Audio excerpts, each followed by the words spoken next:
Hi, hello, வணக்கம். ஒரு நல்ல விஷயம் நண்பா. ஒரு தந்தை தன்னுடைய மகன் தோள் மேலே கை போட்டு, மை டியர் சன், உன்னுடைய வாழ்க்கையில் மோஸ்ட் பவர்ஃபுல் மேன் யார் என்று கேட்பான். வேற யார் டேட்? நான் தான் என்று சொல்லுவான்.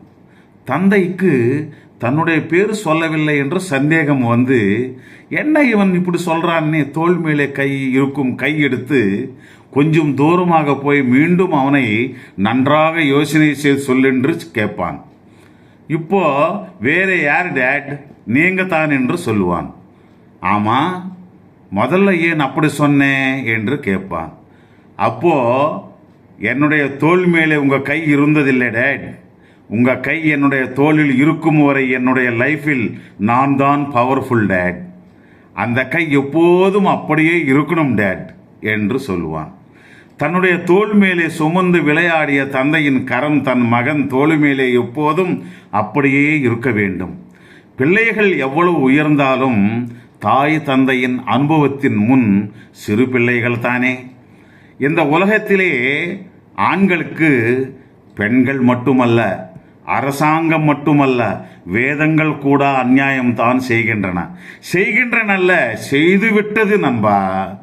எப்படி என்றால், ஒரு ஆண்மகன் ஆண்டவனுக்கு பூஜை செய்தாலும் புண்ணியம் செய்தாலும் அதில் 50% மனைவிக்கு போய் சேருகிறதாம். எவ்வளவு? பாதி பங்கு. அதுவே ஏதாவது பாவம் செய்தான் என்று வச்சுக்கோ, அதில் 1% கூட அவளுக்கு சேராதாம்.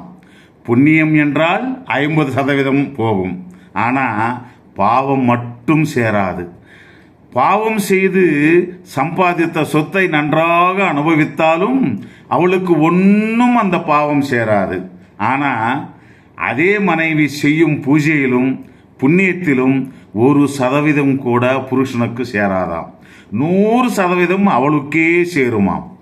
அதுவே தெரிஞ்சுக்கோ தெரியாமலோ மனைவி செய்யும் பாவம் மட்டும் 50% புருஷனுக்கு போய் சேரும்.